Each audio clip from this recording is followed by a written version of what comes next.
Helium ചോർച്ച കണ്ടെത്തിയതിനെ തുടർന്ന് മാറ്റിവെച്ച സ്പേസ് എക്സിൻ്റെ ആദ്യ സ്വകാര്യ ബഹിരാകാശ ദൗത്യമായ പോളാരിസ് ഡോൺ ഇന്ന് നടക്കുമെന്ന് അമേരിക്കയിൽ നിന്ന് ഞങ്ങളുടെ പ്രതിനിധി റിപ്പോർട്ട് ചെയ്യുന്നു. മലയാളിയും സ്പേസ് എക്സിലെ മെഡിക്കൽ വിദഗ്ധനുമായ അനിൽ മേനോൻ്റെ ഭാര്യ അന്ന മേനോൻ ഉൾപ്പെടെ 4 പേരാണ് യാത്രാ സംഘത്തിലുള്ളത്. അമേരിക്കയിലെ ന്യൂജേഴ്സിയിൽ നിന്നും വിശദാംശങ്ങളുമായി മധു കൊട്ടാരക്കര ചേരുന്നു. Good morning Madhu Kottarakkara. നമ്മൾ അമേരിക്കയിലെ സുഹൃത്തുക്കൾക്കൊക്കെ സുഖമാണെന്ന് കരുതുന്നു. പറയൂ വിശദാംശങ്ങൾ.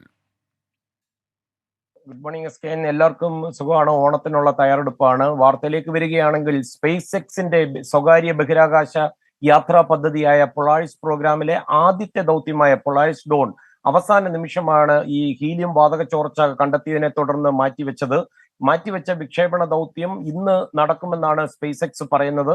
നേരത്തെ ബോയിങ്ങിന്റെ ബഹിരാകാശ ദൗത്യമായ സ്റ്റാർ ലൈനറിലും വില്ലനായിട്ട് വന്നത് ഹീലിയം വാതക ചോർച്ചയായിരുന്നു.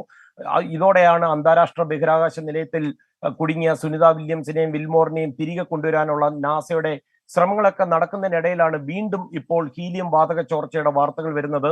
സ്റ്റാർ ലൈനറിൽ വാതക ചോർച്ച പേടകത്തിലായിരുന്നെങ്കിൽ ഈ സ്പേസ് എക്സിൽ ഹീലിയം ചോർച്ച ഗ്രൗണ്ടിലെ ഉപകരണങ്ങളിലായിരുന്നു. പൊളാരിസ് ഡോൺ എന്ന പേരിലുള്ള 5 ദിവസത്തെ ഈ ദൗത്യത്തിനായി സ്പേസ് എക്സിലെ മെഡിക്കൽ വിദഗ്ധനും മലയാളിയുമായ ഡോക്ടർ അനിൽ മേനോന്റെ ഭാര്യ അന്ന മേനോൻ ഉൾപ്പെടെ 4 ബഹിരാകാശ യാത്രികരുമായി സ്പേസ് എക്സിന്റെ ഡ്രാഗൺ പേടകം ഫ്ലോറിഡയിലെ നാസയുടെ കെന്നഡി സ്പേസ് സെന്ററിൽ നിന്ന് പറന്നുയരാനുള്ള അവസാന തയ്യാറെടുപ്പ് നടന്നുകൊണ്ടിരിക്കുകയാണ്. ശതകോടീശ്വരൻ ജാരഡ് ഐസക്മാൻ, അതുപോലെ സ്പേസ് എക്സിലെ എഞ്ചിനീയർമാരായ സാറ ഗില്ലിസ്, അന്ന മേനോൻ, യുഎസിന്റെ ഒരു എയർഫോഴ്സ് മുൻ പൈലറ്റായ സ്കോട്ട് പോറ്റിറ്റ് എന്നിവരാണ് ഈ ദൗത്യത്തിനായി തയ്യാറെടുത്തുകൊണ്ടിരിക്കുന്നത്. ഭൂമിയിൽ നിന്ന് ഏതാണ്ട് 1400 കിലോമീറ്റർ അകലെയുള്ള വാൻ അലൻ റേഡിയേഷൻ ഭ്രമണപഥത്തിൽ ഇവരുടെ പേടകം സഞ്ചരിക്കും.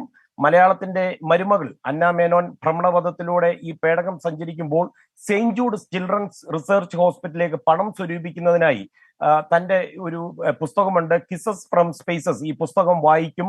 ഭ്രമണപഥത്തിൽ ഇരുന്ന് വായിക്കുന്ന ഈ പുസ്തകത്തിന്റെ കോപ്പി 4 പോളാരിസ് ഡോൺ ക്രൂ അംഗങ്ങളും ഒപ്പിട്ട് ഈ ആശുപത്രിക്ക് പണം സ്വരൂപിക്കുന്നതിനായി ലേലം ചെയ്യുകയും ചെയ്യും. എസ്കെനെ, കുട്ടികളുടെ ക്യാൻസറിന് സൗജന്യമായി ചികിത്സ നൽകുന്ന പ്രശസ്തമായ ഈ ഹോസ്പിറ്റലിന്റെ പ്രതിദിന ചെലവ് $1.7 മില്യൺ ആണ്. എസ്കെൻ. Okay, thank you Madhu Kottarakkara.